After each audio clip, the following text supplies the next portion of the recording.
Good morning प्यारे दोस्तों। आप सबको भाई हमारे इस बेसिक ग्रामर के सेशन में स्वागत है। प्यारे दोस्तों, हम लोग प्रेजेंट परफेक्ट कंटिन्यूअस का अफर्मेटिव सेंटेंस पढ़ लिए हैं। अफर्मेटिव के बाद नेगेटिव सेंटेंस भी पढ़ लिए दोस्तों। अब आइए देखते हैं प्रेजेंट परफेक्ट कंटिन्यूअस का इंट्रोगेटिव सेंटेंस। किसके मैं चर्चा कर रहा हूँ भाई? प्रेजेंट परफेक्ट कंटिन्यूअस के इंट्रोगेटिव सेंटेंस की बात कर रहा हूँ भाई। अब आइए भाई इस पर ज़रा ध्यान देते हैं। जैसे कि हमको पता है कि इंट्रोगेटिव सेंटेंस कितने प्रकार से बनते हैं? 2 प्रकार से बनते हैं। पहला दोस्तों यस नो टाइप का और दूसरा WH वर्ड का। ये तो आप लोग भली भांति परिचित हो गए होंगे ऐसे वर्ड से, है ना भाई? तो इन्हीं बातों पर चर्चा होनी है। आइए देखते हैं दोस्तों कि हम इनका कैसे प्रयोग करते हैं। हम इनको एक बार आपको ब्रीफ में समझा देते हैं, है ना, कैसे क्या यूज करना है दोस्तों। पहली बात देखिए, समझिए। अब प्रेजेंट परफेक्ट कंटिन्यूअस, जैसा कि आप समझ रहे हैं, हमने क्या कहा, टेंस से आपको समझ जाना चाहिए प्रेजेंट परफेक्ट और कंटिन्यूअस, है ना भाई? तो यहाँ पर आपको देखिए 2 प्रकार के टेंस चल रहे हैं। समय तो आपका प्रेजेंट है, ठीक है, लेकिन परफेक्ट और कंटिन्यूअस 2 टेंस मिलकर के काम कर रहे हैं। तो हमने ज़रा सा इनका बेसिक पार्ट में, मैंने जब प्रेजेंट परफेक्ट कंटिन्यूअस पढ़ा रहा था तो वहाँ आपको बताया कि हैज़ हैव के साथ बीन लगेगा दोस्तों, उसके बाद मेन वर्ब की फर्स्ट फॉर्म में ING लग करके प्रयोग होगा। इतनी बातें मैंने बताई और साथ ही साथ ये बताई थी कि इसमें कुछ ना कुछ आपको टाइम दिया रखा होगा, है ना। जैसे कि पॉइंट ऑफ टाइम के लिए आपको सिंस का यूज होगा और पीरियड ऑफ टाइम के लिए किसका यूज होगा भाई? फॉर का यूज होगा। इतनी जानकारी हमने पिछले वीडियो में ली थी और हमको उसमें कई एग्जाम्पल हमने किए थे, ठीक है भाई। तो ये बातें थी, है ना दोस्तों। तो सिंस के लिए पॉइंट ऑफ टाइम, है ना, दिन दिनांक वर्ष महीना त्यौहार ऐसे जब कुछ आते हैं दोस्तों, है ना, मॉर्निंग इवनिंग, है ना, तो इसके लिए हमेशा सिंस का यूज होता है। बाकी अनिश्चित समय हो, है ना, 2 मंथ 3 मंथ, है ना 2 घंटे से 4 घंटे से, है ना, लेकिन वो पॉइंट क्लियर ना हो दोस्तों कि कितने टाइम से है, तो ये हमारा अनिश्चित समय होता है। बातें समझ में आई भाई? आइए इसी पे चर्चा करते हैं हम आपको थोड़ा सा। प्रेजेंट परफेक्ट कंटिन्यूअस का नेगेटिव सेंटेंस कैसे बनाएंगे भाई? आप ज़रा बातों को समझिए। आप लोग इंट्रोगेटिव सेंटेंस बनाना जानते ही हैं। यस नो टाइप कैसे बनता है? यस नो टाइप बनता है दोस्तों हमेशा किससे स्टार्ट होता है? हेल्पिंग वर्ब से। ये भी क्या इससे स्टार्ट होगा? हेल्पिंग वर्ब से ही स्टार्ट होगा। उसके बाद दोस्तों क्या आता है? सब्जेक्ट का यूज होता है प्लस, अब इसके बाद क्या हम यूज करेंगे? बीन यूज करेंगे, फिर मेन वर्ब की फर्स्ट फॉर्म में ING, देन उसके बाद ऑब्जेक्ट लगाएंगे भाई, फिर हमारा जो टाइम दिया रहेगा सिंस या फॉर प्लस टाइम। इतनी बातें हम ये यस नो टाइप में यूज करते हैं। बातें समझ में आई? और जैसे ही हम आपको WH वर्ड में ले जाते हैं प्यारे बच्चों, तो WH वर्ड में ले जाते ही हम किसकी अंग्रेजी सबसे पहले लिखते हैं? WH वर्ड की। WH वर्ड की इंग्लिश सबसे पहले लिखते हैं, उसके बाद हमारा हूबहू स्ट्रक्चर यही जो है आ जाता है, यानी कि हेल्पिंग वर्ब आएगा ये, फिर देन उसके बाद सब्जेक्ट आएगा भाई, और फिर बीन, यानी कि पूरा स्ट्रक्चर यही वाला फॉलो होगा। बातें समझ में आई भाई? तो इसी को हम क्यों ना अब लिखित फॉर्म में लिख लेते हैं कि कैसे हम इनको कहाँ पर यूज करते हैं, ठीक है भाई। ये इतनी सी बातें आपकी ये प्रेजेंट परफेक्ट कंटिन्यूअस का इंट्रोगेटिव सेंटेंस में 2 प्रकार के स्ट्रक्चर बनते हैं, yes no type, WH word. तो आइए इनको हम अच्छे से देखते हैं दोस्तों। चलिए देखिए भाई,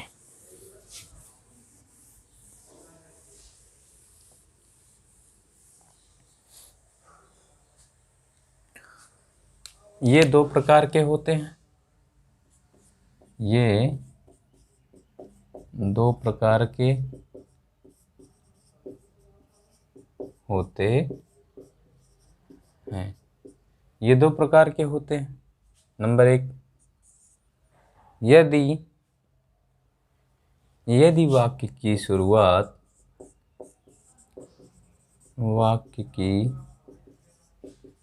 शुरुआत क्या शब्द से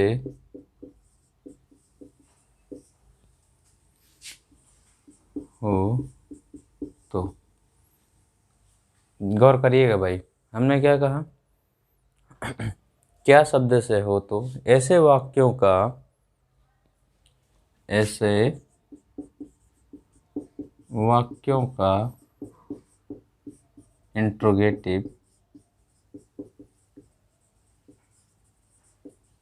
इंट्रोगेटिव बनाते समय,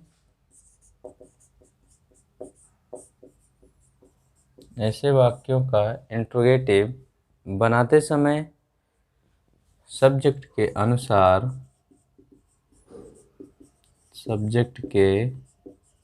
अनुसार हैज ऑब्लिक हैव, है ना भाई।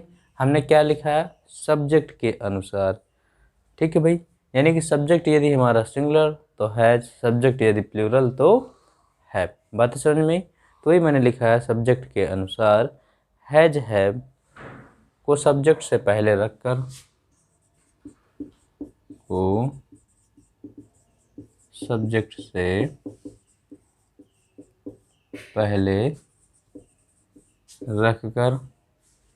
क्या करते हैं भाई, सेंटेंस बनाया जाता है ना भाई। पहले रखकर सेंटेंस को प्रारंभ किया जाता है, सेंटेंस को प्रारंभ किया जाता है।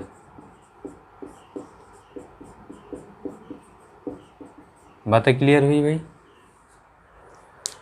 जरा हम इनके स्ट्रक्चर को देख लेते हैं। स्ट्रक्चर हमने क्या कहा कि हैज हैव को सब्जेक्ट से पहले रखकर, यानी कि हेल्पिंग वर्ब से ही स्टार्ट होगा। हेल्पिंग वर्ब क्या होगा, हैज या हैव होगा कि नहीं भाई। देन अब क्या होगा, सब्जेक्ट। फिर उसके बाद दोस्तों बीन का यूज होगा। मेन वर्ब की फर्स्ट फॉर्म में आईएनजी लगेगा। ऑब्जेक्ट आएगा प्यारे बच्चों। फिर हमारा टाइम जो दिया रहेगा सिंस या फॉर प्लस टाइम। बातें क्लियर हुई? समझ में आया भाई? तो ये हमारा पहला स्ट्रक्चर, ठीक है भाई। आइए जरा अब दूसरी बातें समझते हैं WH वर्ड की। वो क्या कह रहा है, यदि इंट्रोगेटिव शब्द वाक्य के बीच में आए, जैसे कि यदि इंट्रोगेटिव शब्द, इंट्रोगेटिव वर्ड्स जैसे कब, क्यों, कहाँ, कैसे, कब, क्यों, कहाँ, कैसे इत्यादि वाक्य के बीच में,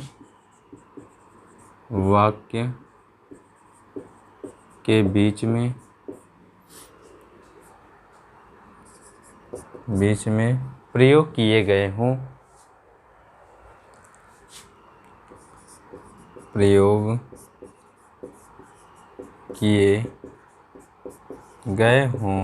तो ऐसे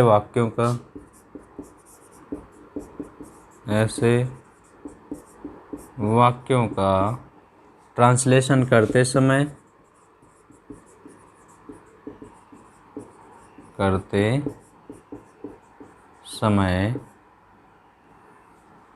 अब यहाँ गौर करिएगा भाई बातों को। मैंने क्या अभी तक कितनी बातें लिखाई, देखिए मैंने कहा यदि इंट्रोगेटिव वर्ड जैसे कब, क्यों, कहाँ, कैसे इत्यादि वाक्य के बीच में आए तो ऐसे वाक्यों का ट्रांसलेट करते समय, अब पॉइंट देखिए, ट्रांसलेट करते समय इन्हीं इंट्रोगेटिव वर्ड की अंग्रेजी सबसे पहले लिखते हैं, यानी कि करते समय इंट्रोगेटिव वर्ड को सबसे पहले लिखते हैं। इन्हीं प्रश्नवाचक शब्द या इन्हीं इंट्रोगेटिव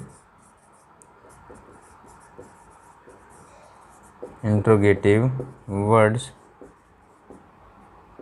की अंग्रेजी सबसे पहले लिखते हैं, सबसे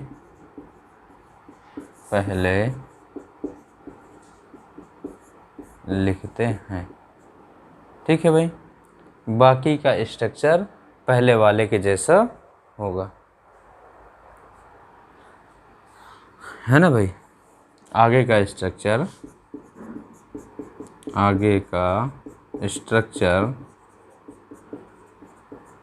इसके पहले वाले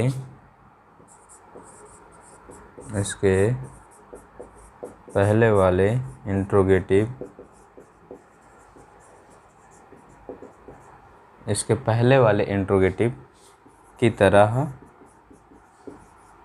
ही प्रयोग किया जाता है। बातें समझिएगा भाई।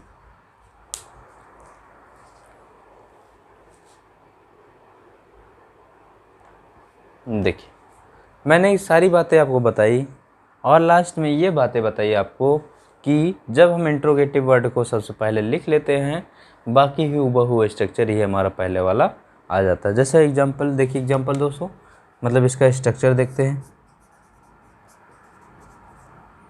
मैंने क्या कहा, इंट्रोगेटिव वर्ड की अंग्रेजी सबसे पहले लिखते हैं, यानी कि ये हमारा इंट्रोगेटिव वर्ड हो गया। प्लस अब उसके बाद हूबहू स्ट्रक्चर यही वाला, यानी कि यहाँ शुरू होगा हेल्पिंग वर्ब, यानी कि हैज़ और हैव। फिर दोस्तों हमारा सब्जेक्ट, फिर बीन, उसके बाद मेन वर्ब की फर्स्ट फॉर्म में आईएनजी, देन पैर दोस्तों ऑब्जेक्ट, फिर उसके बाद since oblique for plus time. ये हमारा सेकंड स्ट्रक्चर है। ज़रा गौर करिए भाई, ध्यान दीजिए।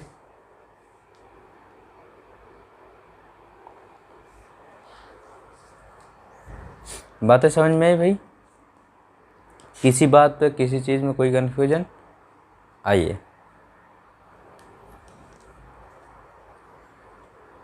समझिए, इतना नोट करिए तो भाई मैं आगे चलता हूँ। थोड़ा सा नोट कर लीजिए भाई।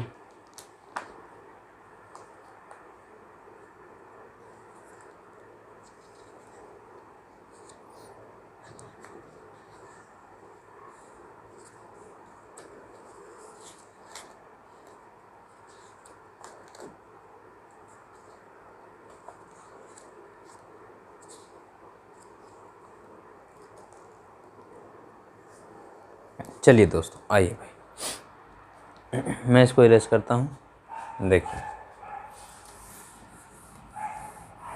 आइए ज़रा अब हम कुछ एग्जाम्पल से बातों को समझते हैं।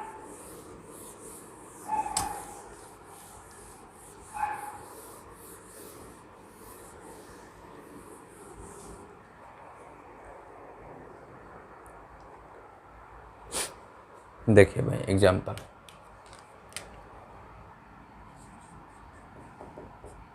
किसान सुबह से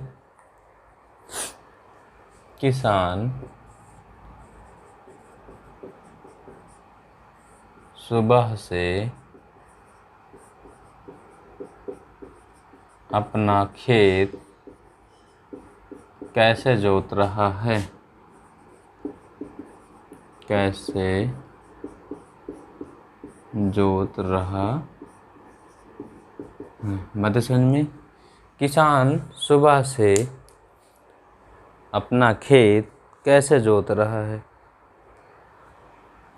अब ज़रा इसको करिए भाई, इंट्रोगेटिव है। कैसे जो उतरा है, देखिए हमारा कब क्यों कहाँ कैसे वर्ड हमारा कहाँ आएगा भाई, वाक्य के बीच में। तो कौन सा स्ट्रक्चर फॉलो होगा, हमारा सेकंड वाला स्ट्रक्चर फॉलो होगा, यानी कि सबसे पहले WH वर्ड की अंग्रेजी, उसके बाद हमारा हेल्पिंग वर्ब। हेल्पिंग वर्ब किसके अकॉर्डिंग आता है, सब्जेक्ट के अकॉर्डिंग आता है। सब्जेक्ट हमारा क्या है, फार्मर है। फार्मर हमारा सिंगुलर की प्लूरल, तो सिंगुलर है दोस्तों, इसीलिए हमने क्या लगा दिया, हैज़। हाउ हैज़, बातें क्लियर हुई भाई।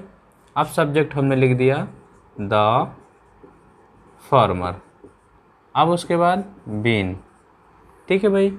How has the farmer been.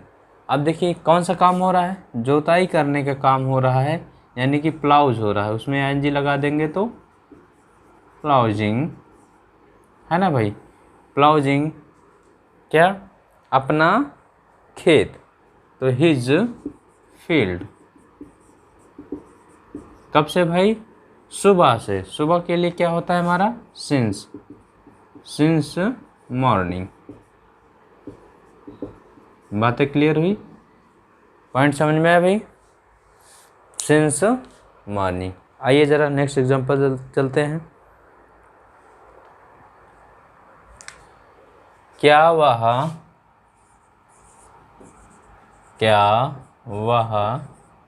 इस मकान में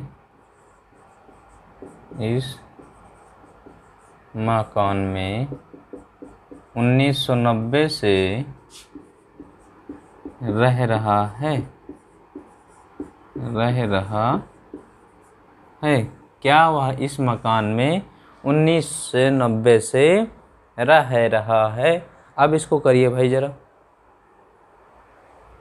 तो मैंने क्या कहा, अब ज़रा इस सेंटेंस से हमको क्या लग रहा है, कैसा टाइप का है, इसका आंसर मन में सोचेंगे तो कैसे निकलेगा, यस या नो। और देखिए हमारा शुरुआत किससे है, क्या वर्ड से है, यानी क्वेश्चन वाले वर्ड से है। तो इसको हम ट्रांसलेट कैसे करेंगे, यानी कि किससे शुरुआत होगी, हेल्पिंग वर्ब से। हेल्पिंग वर्ब किसके अकॉर्डिंग, सब्जेक्ट अकॉर्डिंग। सब्जेक्ट हमारा सिंगुलर प्लूरल, सिंगुलर है, तो हमारा क्या आ जाएगा, हैज़ ही बीन, रह रहा है, लिविंग, ठीक है भाई। कहाँ पर रह रहा है भाई, मकान में, इन दिस हाउस। कब से रह रहा है भाई, सिंस 1990 से, 1990 से रह रहा है।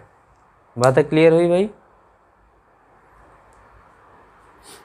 बातें समझ में आई, पॉइंट। आइए चलिए थर्ड एग्जाम्पल चलते हैं। चलिए, क्या वे लड़के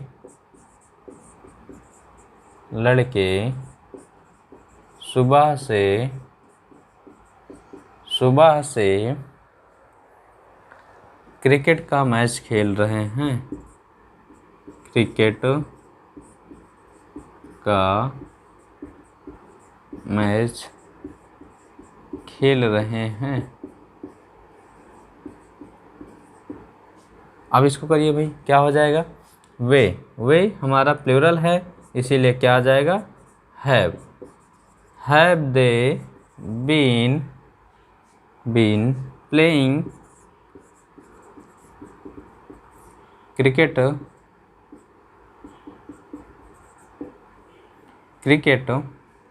कब से भाई, कब से खेल रहे हैं, मॉर्निंग से, सिंस मॉर्निंग। बातें क्लियर हुई। आइए चलते हैं नेक्स्ट एग्जांपल देखिए भाई। नेक्स्ट एग्जांपल देखिए, चलिए भाई, क्या मैं 2 घंटे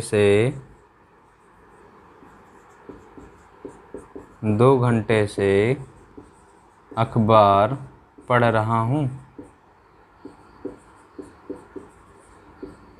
क्या मैं 2 घंटे से अखबार पढ़ रहा हूँ, बताइए ज़रा भाई। क्या मैं 2 घंटे से अखबार पढ़ रहा हूँ। अब इसमें ज़रा देखिए, मैं यानी कि आई के साथ हैव, ठीक है भाई, क्या हो जाएगा, आई के साथ हैव। आई बीन रीडिंग, क्या पढ़ रहा हूँ भाई, रीडिंग, बताइए, न्यूज़पेपर, कब से, 2 घंटे से। अब ज़रा बताइए 2 घंटे से, क्या पॉइंट क्लियर है, पॉइंट स्पष्ट है, कितने घंटे से, 2 घंटे से। 2 घंटे सुबह, 2 घंटे शाम, 2 घंटे दोपहर, मतलब कब से पढ़ रहा है। यदि मैं कह देता 2 बजे से पढ़ रहा है, मैं कह देता 2 बजे से पढ़ रहा है, तो पॉइंट एक क्लियर हो जाता कि हाँ ये 2 बजे से ही पढ़ रहा है ना भाई, घड़ी के 2 बजे। लेकिन 2 घंटे से, कब के 2 घंटे से कुछ पता नहीं पता है दोस्तों, इसीलिए हमने किसका यूज़ किया, फॉर 2 आवर्स। बातें समझ में आई भाई, है ना दोस्तों। आइए नेक्स्ट एग्जांपल चलते हैं भाई।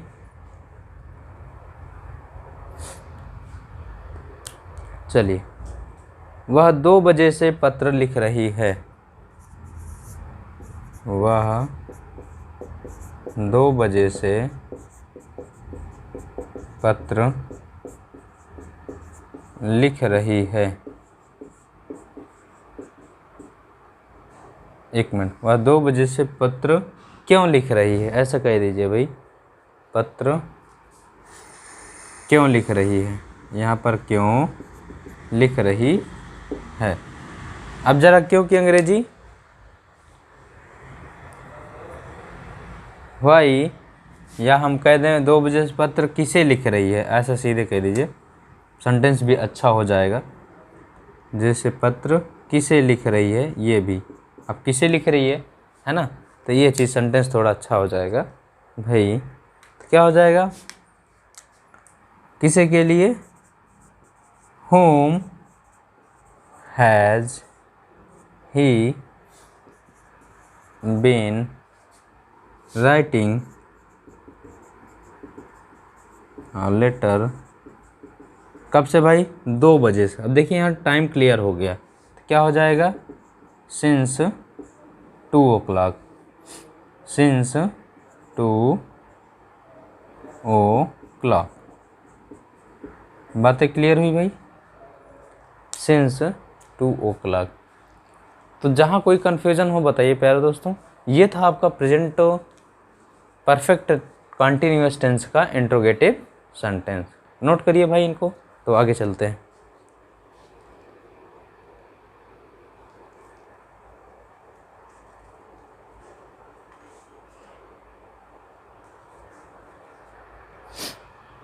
चलिए भाई देखिए,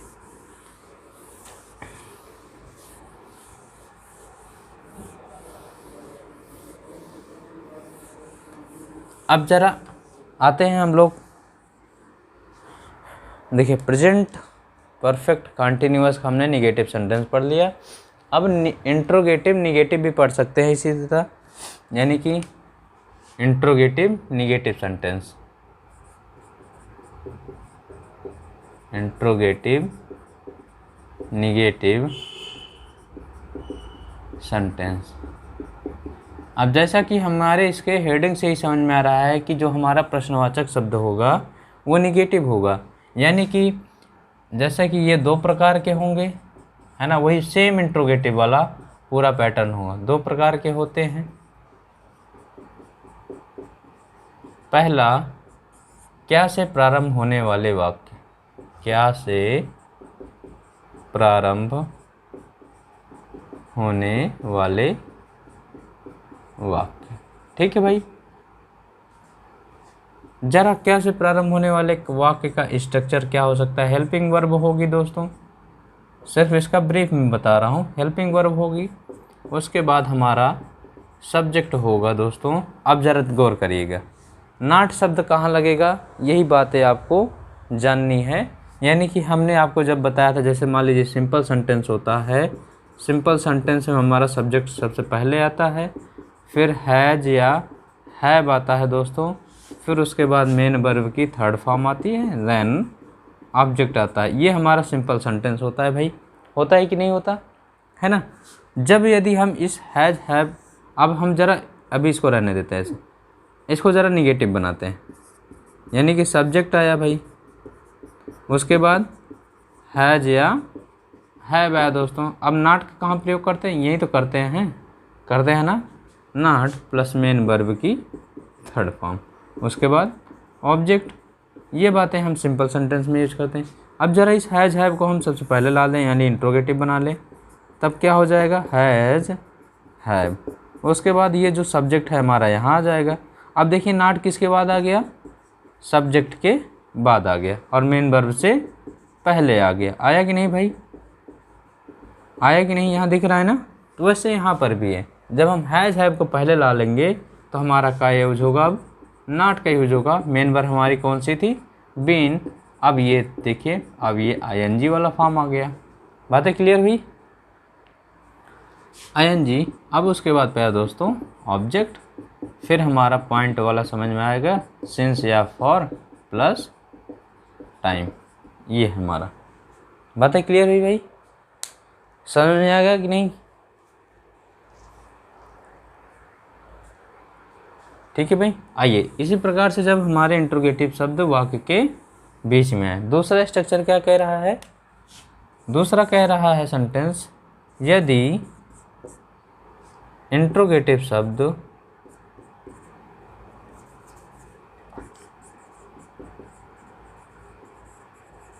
इंट्रोगेटिव वर्ड्स वाक्य के बीच में आए तो। अब इस पे गौर करेंगे तो वही हमने बताया कि इंट्रोगेटिव वर्ड सबसे पहले लिख देंगे, बाकी हेल्पिंग वर्ब के रूप में हैज़ हैव आएगा दोस्तों। उसके बाद सब्जेक्ट, वही सब हूबहू स्ट्रक्चर पहले वाला, उसके बाद नॉट आएगा, फिर मेन वर्ब यानी कि बीन आएगा दोस्तों। मेन वर्ब की फर्स्ट फॉर्म में आईएनजी लग जाएगा, ऑब्जेक्ट आएगा, फिर प्यारे बच्चों सिंस या फॉर आएगा प्लस टाइम। बातें समझ में। ये हमारा दोनों स्ट्रक्चर निगेटिव सेंटेंस का बनता है, निगेटिव सेंटेंस। बातें क्लियर हुई। आइए ज़रा हम इनके कुछ एग्जाम्पल कर लेते हैं। एग्जाम्पल, क्या सीता 10 बजे से पत्र नहीं लिख रही है। क्या सीता 10 बजे से पत्र नहीं लिख रही है।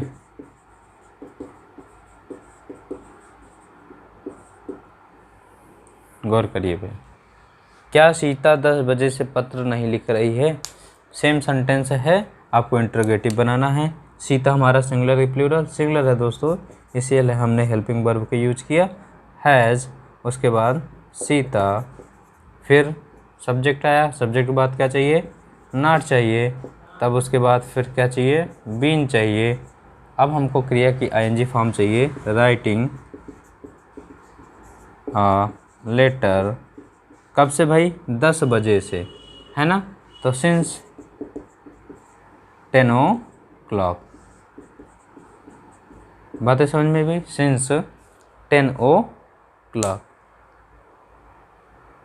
दूसरा, मंगलवार से वर्षा क्यों नहीं हो रही है। मैं कह दूं, मंगलवार से वर्षा क्यों नहीं हो रही है। मंगलवार से वर्षा क्यों नहीं हो रही है, ज़रा इसको करिए भाई।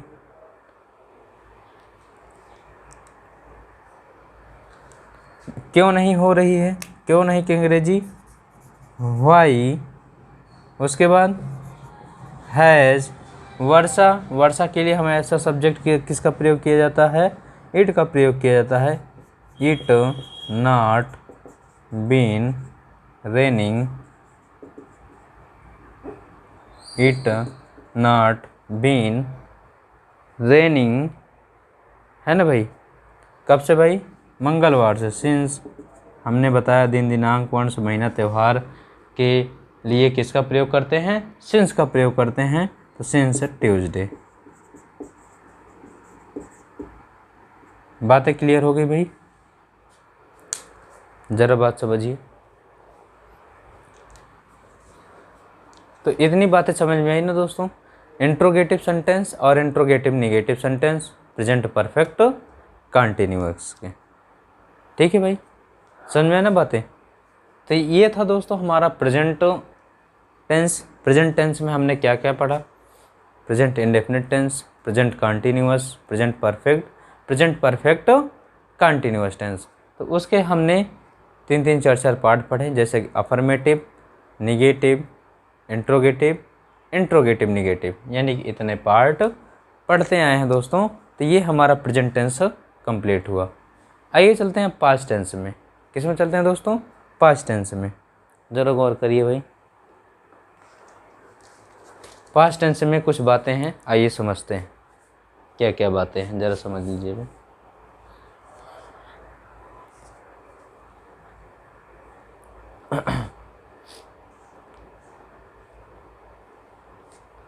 चलिए आइए, किसी को सिंस और फॉर में कन्फ्यूजन तो नहीं है भाई। सिंस और फॉर में कन्फ्यूजन तो नहीं है। चलिए उसको थोड़ा सा हम और समझा देते हैं, क्योंकि मैक्सिमम बच्चों को क्या पता सिंस और फॉर से कुछ कन्फ्यूजन हो, तब उसके बाद हम पास्ट टेंस में चलते हैं। देखिए ज़रा सिंस और फॉर का, जैसे मैंने आपको बताया भाई, अब यहाँ ज़रा समझ लीजिए। अब सिंस का यूज मैंने आपको बताया और फॉर का यूज मैंने बताया। सिंस का यूज मैंने बताया था कि पॉइंट ऑफ टाइम, फॉर का use period of time. Point of time मतलब होता है दोस्तों निश्चित समय, और इसका मतलब होता है अनिश्चित समय। ठीक है भाई, अब इसको ज़रा समझिए, कैसा निश्चित समय कैसे अनिश्चित समय होगा दोस्तों, तब यहाँ समझिए। देखिए सिंस का यूज कहाँ कहाँ कर सकते हैं। सिंस का यूज कर सकते हैं डे, है ना, मैंने कहा दिन दिनांक, है ना भाई, डे डेट, ईयर मंथ,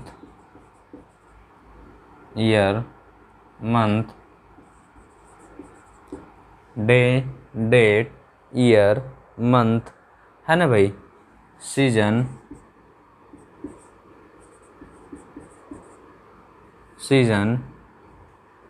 ठीक है भाई, जैसे फेस्टिवल हो गया कोई, ठीक है भाई। जैसे हम लोग कहते नहीं हैं सिंस मॉर्निंग, कहते नहीं भाई, सिंस इवनिंग, या सिंस नवंबर, है ना भाई। तो इन सब चीज़ों के लिए हमेशा किसका प्रयोग होता है, सिंस का प्रयोग होता है दोस्तों। बातें समझ में आई। जैसे कि पार्ट्स ऑफ डे, कुछ और कहाँ हम यूज़ करते हैं सिंस का, पार्ट्स ऑफ डे। मैंने क्या लिखा है भाई, पार्ट्स ऑफ डे, यानी कि डे के पार्ट। अब डे के हमारे कैसे पार्ट हैं भाई, जैसे कि सिंस मॉर्निंग, सिंस नाइट, है ना, सिंस डाउन डस्क, मैं कह दूँ सिंस मॉर्निंग भाई, since night, since dawn dusk. ये इन सब चीज़ों के लिए भाई, ये सुबह सुबह डॉन डस्क, ये क्या होता है भाई, सुबह के लिए आता है डस्क। ठीक है भाई, तो इन सब देखिए क्यों आता है, बताइए ज़रा। हमारी सुबह एक होती है कि कई होती है, सुबह भी तो एक निश्चित समय में होती है, शाम भी तो एक निश्चित समय में होती है, भोर काल भी तो एक निश्चित समय में होता है दोस्तों। जब निश्चित समय में होते हैं काम तो इसीलिए हम इनको किसका यूज करते हैं, सिंस का यूज करते हैं। ठीक है दोस्तों, बातें समझ में आई। या फिर हम सिंस का यूज और कहाँ कर सकते हैं, ज़रा समझिए। सिंस का यूज और हम कर सकते हैं स्टेज ऑफ लाइफ। हमने क्या कहा, स्टेज ऑफ लाइफ। जैसे मैं कह दूं since childhood, since childhood, since adulthood. बताइए कर सकते हैं कि नहीं भी। तो मैंने स्टेज लिखा है कि स्टेज ऑफ लाइफ, यदि हम किसी लाइफ अपने जीवन के जिस स्टेज पर होते हैं वहाँ पर भी हम किसका यूज़ कर सकते हैं, सिंस का। जैसे बचपना है भाई, वो भी जीवन का एक स्टेज ही है। उस स्टेज में पहुँचने के बाद जब एक ही बार पहुँचेंगे उसके बाद वो स्टेज ख़त्म हो जाएगा, क्या हम दोबारा चाइल्डहुड में जा सकते हैं, एडल्टहुड में जा सकते हैं? उस स्टेज को गुजरने के बाद नहीं जा सकते ना। तो इसीलिए हम इनको एक ही ये निश्चित समय होते हैं, इसीलिए हम इनको किस में रखते हैं दोस्तों, पॉइंट ऑफ टाइम के लिए रखते हैं। बातें क्लियर होती जा रही ना भाई। ठीक। या हम किसी फेस्टिवल के लिए, जैसे कि या हम किसी फेस्टिवल के लिए भी यूज कर सकते हैं। फेस्टिवल के लिए जैसे कि since Diwali, since Diwali, since Holi, है ना भाई। तो ये सब देखिए एक ही बार आते हैं, तो इसीलिए इनको हम एक निश्चित समय में आते हैं, इसीलिए इनको हम पॉइंट ऑफ टाइम के रूप में रखते हैं। बात समझ में आई भाई। सिंस का यूज कहाँ कहाँ कर सकते हैं, देखिए सिंस का यूज हम पॉइंट ऑफ टाइम यानी निश्चित समय के लिए, निश्चित समय के लिए यानी कि हम कह सकते हैं ये जो हमारे डे के पीरियड होते हैं, जैसे दिन, दिनांक, वर्ष, महीना, त्यौहार, सीजन या जो भी हैं, या फिर दोस्तों हम ये पार्ट्स ऑफ द डे जो हमारे दिन के पार्ट होते हैं, जैसे मॉर्निंग, इवनिंग, नाइट, है ना, डॉन, डस्क, ये हमारे जो पार्ट्स ऑफ द डे हैं, जैसे भोर काल, दोपहर या सुबह, शाम, ये हमारे किस में आते हैं, पार्ट्स ऑफ द डे में आते हैं। और जो स्टेज ऑफ लाइफ है, ये स्टेज ऑफ लाइफ है, जैसे कि हम बचपन की अवस्था में हैं या युवा अवस्था में हैं या ओल्ड अवस्था में हैं, तो हमारे जीवन के एक ही पहलू होते हैं, यानी कि एक ही बार में आते हैं, इसीलिए हम उनको पॉइंट ऑफ टाइम में रखते हैं। फेस्टिवल भी हमारा एक ही वर्ष में एक बार आता है, तो इसके लिए भी हम फेस्टिवल के सेंस में रखते हैं। तो ये थी हमारी सेंस की बातें। अब गलती कभी मत करिएगा दोस्तों, ठीक है। आइए ज़रा हम समझते हैं फार के लिए, इसीलिए मैं इनको अलग से आपको समझा दे रहा हूँ, क्योंकि गलती मैक्सिमम बच्चे करते हैं सिंस और फॉर में, कि उनका यूज कहाँ किया जाए कहाँ ना किया जाए। ठीक है भाई, आइए ज़रा फॉर के लिए समझ लेते हैं। जैसा फॉर के लिए बातें हैं, फॉर किसके लिए आता है भाई, पीरियड ऑफ टाइम के लिए आता है, यानी कि इसको हम कह सकते हैं अनिश्चित समय, अनिश्चित समय। ठीक है भाई। अब अनिश्चित समय, जैसा कि आपको लग ही रहा होगा कि समय क्या हो, क्लियर ना हो। जैसे मैं कह दूं पहला इंडेफिनिट टाइम, टाइम क्या है, इंडेफिनिट टाइम। इंडेफिनिट टाइम का मतलब प्यारे दोस्तों कि फॉर मेनी ईयर, जैसे हम कह सकते हैं, क्या कह सकते हैं, फॉर मेनी ईयर्स। बातें क्लियर हुई, आया कि नहीं। अब यहाँ ज़रा बताइए हमारा टाइम क्या क्लियर है, क्या स्पष्ट है, क्लियर नहीं है ना, तो स्पष्ट है। मेनी ईयर्स, बहुत बहुत सालों में, है ना, इसीलिए हम किसका यूज़ करते हैं, फॉर का यूज़ किए भाई, समझ रहे। जैसे देखिए न्यूमरल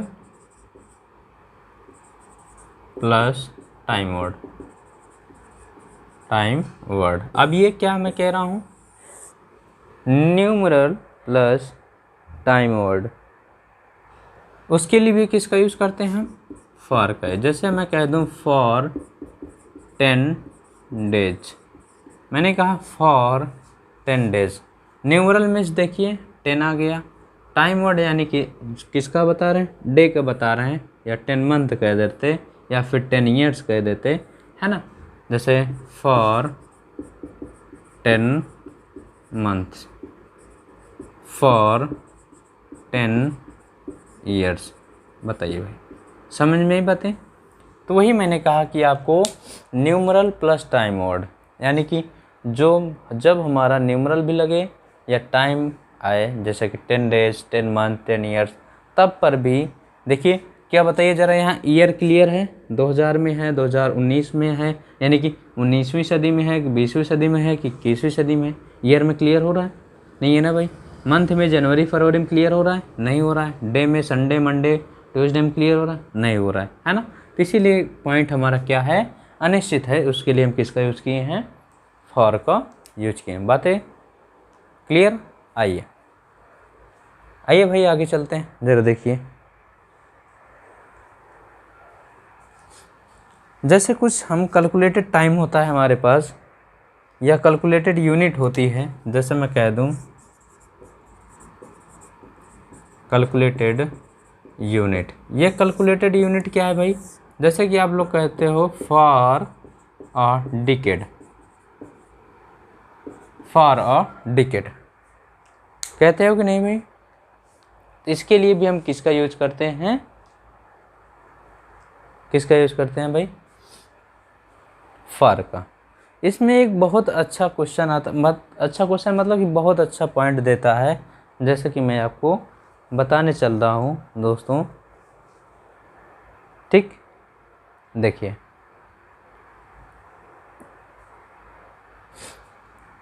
जैसे मैं कह दूँ, देखिए भाई सिंस, अब जरा यहाँ पॉइंट समझने वाली बात है, since last year, since last year, ठीक है भाई, समझिए, सिंस लास्ट हावर, यही एग्ज़ाम में करके पूछता है, एक ही पॉइंट उसको मिलता है दोस्तों। अब ज़रा जब इसमें हम, यदि हमारा ये लास्ट वर्ड आता है दोस्तों, लास्ट, ये समझिए जो हमारा ये लास्ट वर्ड है, यदि सिंस के साथ आता है तो इस रूप में आता है, और यदि फॉर के साथ आता है, for the last year, for the last hour. यानी कि मेरा कहने का एक ही तात्पर्य यहाँ से है कि सिंस यानी लास्ट जब वर्ड जब आता है, since last year, since last hour, है ना, तो सिंस के साथ जब लास्ट लगा होता है तो अपने साथ आर्टिकल नहीं लेता है, लेकिन जब फॉर के साथ लास्ट लग कर के आता है तो अपने साथ क्या लेता है, आर्टिकल डाल लेता है। बस इतनी सी बातें आपको समझाना था दोस्तों। तो इसके लिए एक छोटा सा स्ट्रक्चर है, आप बना सकते हैं इसको, जैसे कि फॉर प्लस आर्टिकल, है ना दोस्तों, for plus article last week, है ना भाई, सिंस प्लस लास्ट वीक, ये बातें आप समझ लीजिएगा। यानी कि फॉर के बाद हमारा आर्टिकल आता है यदि लास्ट वर्ड आया है तब, नहीं तो बाकी बातें सब सेम एज इट, ठीक है दोस्तों। ये आप पॉइंट समझिए, ये पॉइंट बहुत इम्पोर्टेंट पॉइंट है दोस्तों, हर बार आपको एग्ज़ाम में उलझाता है। बातें क्लियर हुई भाई।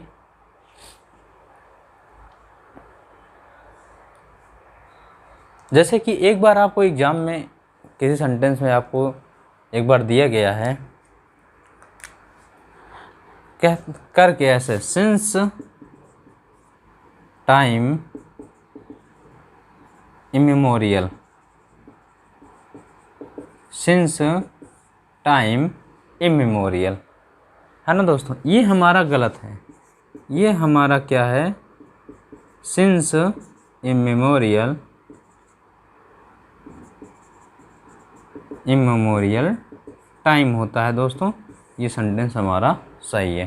तो आप इसको ऐसे भी लिख सकते हैं, यानी कि इमेमोरियल टाइम होता है, ना कि टाइम इमेमोरियल होता है दोस्तों। इसके लिए ये बातें हैं, ठीक है भाई। आगे चलें हम। अब सेंस और फॉर में गलती तो नहीं होगी। ये फॉर का मैंने आपको पूरा चार्ट बता दिया, जो जो एग्ज़ाम में इंपॉर्टेंट पॉइंट होता है वो भी बता दिया। सेंस को भी प्यारे दोस्तों मैंने आपको स्पष्ट कर दिया। बातें क्लियर। आइए चलते हैं हम अपने नेक्स्ट टेंस पर, पास्ट टेंस। चलिए भाई समझते हैं दोस्तों थोड़ी सी बातें। आइए जरा डालते हैं हेडिंग पास्ट इंडेफिनिट टेंस।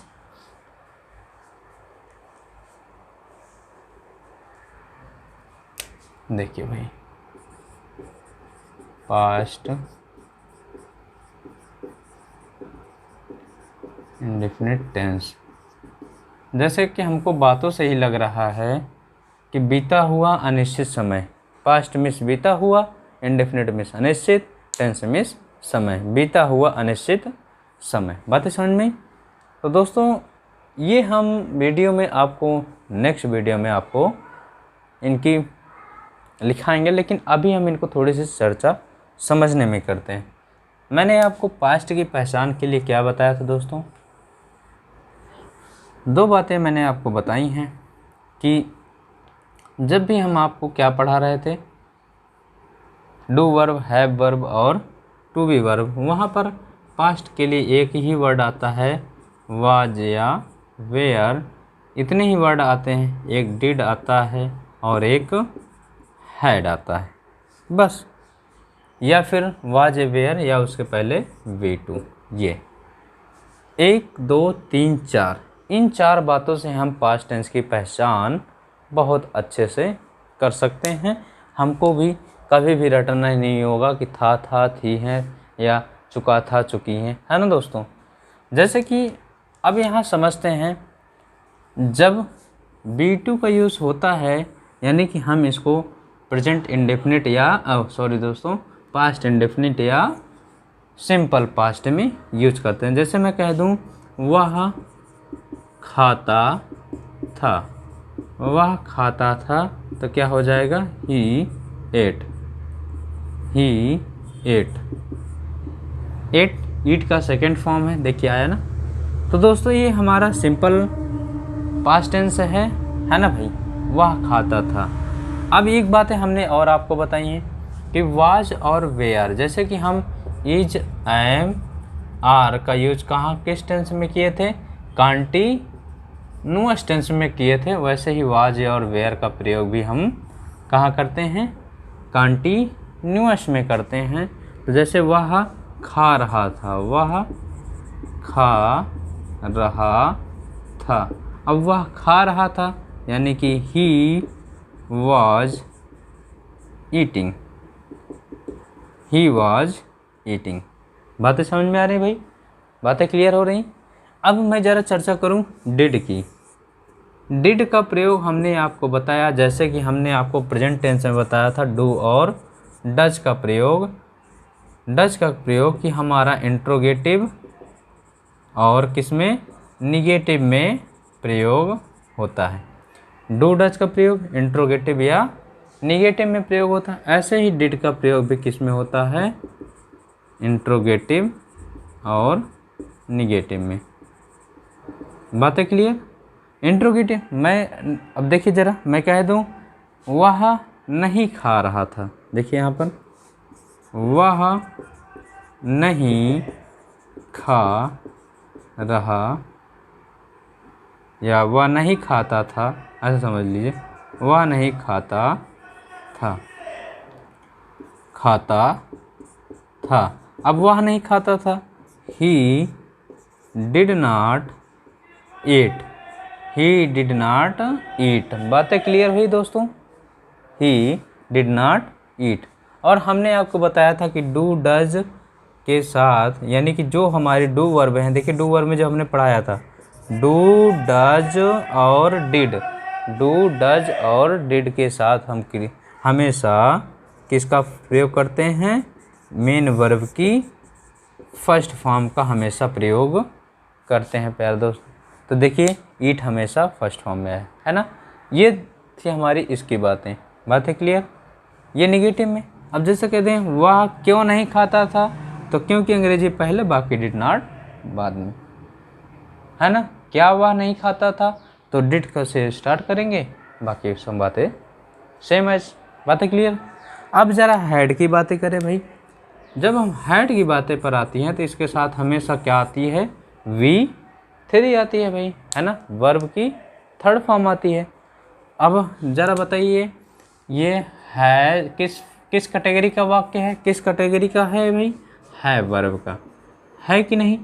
है वर्ब का है, यानी है वर्ब में हैज, हैव और हैड आता है ना। इन दोनों को तो हम प्रेजेंट टेंस में यूज कर लेते हैं, इसको हम पास्ट टेंस में। इन तीनों के बाद हमेशा क्रिया की कौन सी फॉर्म आती है? थर्ड फॉर्म आती है ना भाई। क्रिया की थर्ड फॉर्म आती है। और ये किस एक्शन को दिखाते हैं? हमारे परफेक्ट एक्शन को। किस एक्शन को? परफेक्ट एक्शन को, यानी काम पूर्ण हो चुका। ठीक है भाई। किस एक्शन को? Perfect action. परफेक्ट मीन्स पूर्ण। तो ये काम के पूर्ण एक्शन को दिखाएं। जैसे वह खा चुका था, वह खा चुका था। बातें समझिए। तो मैं कह दूं he had ate, ate, he had ate, वह खा चुका था। तो ये काम देखिए पूर्ण हो चुका है ना भाई, पास्ट टेंस में। तो इतनी बातें हमको जानना है। देखिए इंग्लिश में दो ही बातें आती हैं प्यारे दोस्तों, जानना और समझना। जानना भी ज़रूरी है और समझना भी ज़रूरी है। समझता वही है जो जानता है। तो कुछ बातें जाननी है, कुछ बातें समझनी है प्यारे दोस्तों। तो ये बातें आप समझ लीजिए कि हमको पास्ट टेंस में किस किस बातों पर ध्यान रख के पहचानना है। V2 आएगा, या तो वाज वेयर आएगा, या तो डिड आएगा, या तो हैड आएगा, बस। इसके अलावा कोई और बातें नहीं आती। बातें क्लियर हुई? तो प्यारे दोस्तों हम पास्ट इंडेफिनिट टेंस को नेक्स्ट वीडियो में मिलते हैं, उसमें लिखाएंगे सारी बातें कहाँ कैसे यूज होता है। तो मिलते हैं नेक्स्ट वीडियो में, तब तक के लिए thanks for watching, thank you.